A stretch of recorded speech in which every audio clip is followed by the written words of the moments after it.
बिस्मिल्लाहिर्रहमानिर्रहीम अस्सलाम वालेकुम students. Window to world geography class 7 में chapter number 2 water sources and management syllabus में हमारा फर्स्ट टर्म एग्जाम्स के अंदर थोड़ा शॉर्ट में और थोड़ा क्विकली इसकी ज़रा इसे रिव्यू कर लेते हैं इसका, और मेन पॉइंट्स को रिकॉल कर लेते हैं ताकि आपको इससे प्रिपेयर करना ज़रा इजी हो जाए ना एग्जामिनेशन पॉइंट के हिसाब से। तो वाटर सप्लाई में कुछ चीज़ें मैंने अंडरलाइन की हैं और ये भी आप बुक पे कीजिएगा और कोशिश करें जब आप ये वीडियो देख रहे हो तो आपके सामने टेक्स्ट बुक होनी चाहिए है और आपके सामने आपकी क्या होनी चाहिए है, नोटबुक होनी चाहिए जिस पे आप इनके मेन पॉइंट्स को लिख सकें ताकि आपको एक ग्राफ बन जाए। अभी देखें, ये वाटर एक नेचुरल रिसोर्स है। आप सबसे पहले एक ट्री बना लें, स्टडी ट्री बनाया करें ताकि मेन पॉइंट आपके ईजी हो जाए।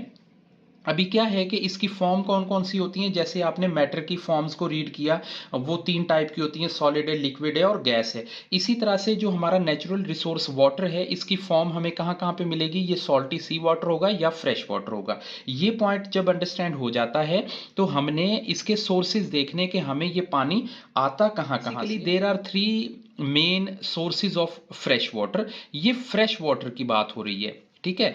आपने इस बात को ध्यान रखना है कि सोर्सेज ऑफ वाटर में हमने यहाँ पे जो फ्रेश वाटर है उसकी बात हम कर रहे हैं।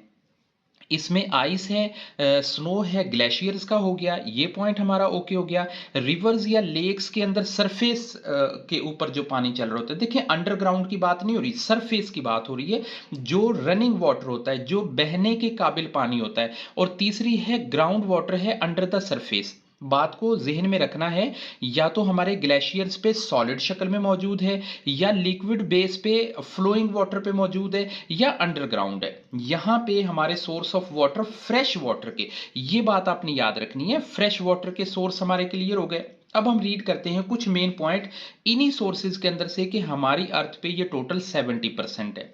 वाटर की जो आप ये कहें कि क्वांटिटी है, अगर हम उसे ओवरऑल चेक करें तो हमारी अर्थ सरफेस पे ना, जो हमारा टोटल अर्थ का सरफेस है उस पे 70% है।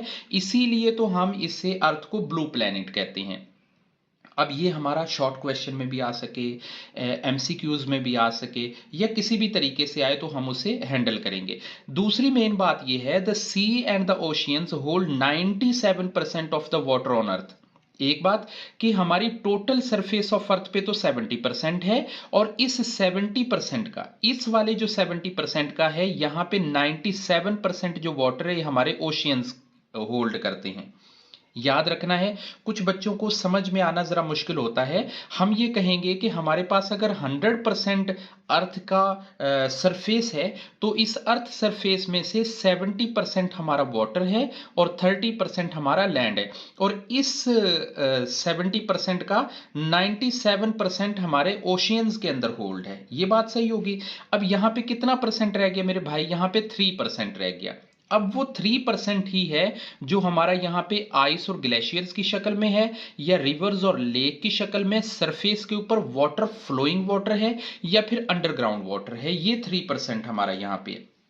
अब इस 3% को भी मजीद देख लेते हैं, लेकिन उससे पहले ये देखें कि the salt water which can not be used for agriculture और ड्रिंकिंग, यानी ये जो 97% वाटर है जो हमारे ओशियंस के अंदर है, ये ड्रिंकेबल भी नहीं है और एग्रीकल्चर पर्पज के लिए भी नहीं है। इसीलिए तो हम कहते हैं कि हमारा जो वाटर है ये एक बहुत ही कीमती, हमारा जो है ना वो, इसे ज़ाया नहीं करना चाहिए है, बहुत ही इंपॉर्टेंट रिसोर्स है वाटर, इसीलिए इसे इंपॉर्टेंट कहा जाता है। अगर ये टोटल 97 का 97% ही यूजेबल होता है या 100% यूजेबल होता है तो ये इंपॉर्टेंट कहाँ रहना था। ये इंपॉर्टेंट है क्योंकि इसकी जरूरत है। अब देखें, दैट मीन्स द ओनली 3%, यानी इसका मतलब ये हो गया कि सिर्फ ये 3%, यहां 97 से कितना माइनस रह गया, 3%। यही है वो 3% जिसे हमने यूज करना है एज ए फ्रेश वाटर।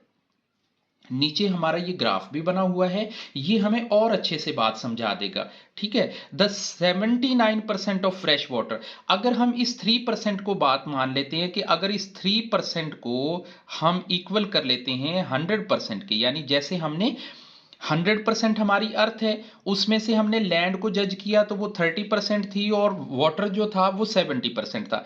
अब इस 70% को अगर मान लें कि यही 100% है तो इसमें से 97% तो हो गया बेटा ओशियंस के अंदर और सीज के अंदर, और जो 3% बचा वो हमारे पास फ्रेश वाटर है। अगर हम इस फ्रेश वाटर को भी 100% बना लें तो इस फ्रेश वाटर की भी आगे क्या होंगी, डिस्ट्रीब्यूशन होंगी 2 से 3 जगह पे। जैसे इसका जो है मेरे भाई 79% कहां चला गया, 79% चला गया ग्लेशियर्स में, ये पहली स्टेज पे, ठीक हो गया। अच्छा, उसके बाद क्या चला गया, 20% of the store water in underground, यहां पे आ गया 20%, ये हो गया 20% और ये हो गया 79%।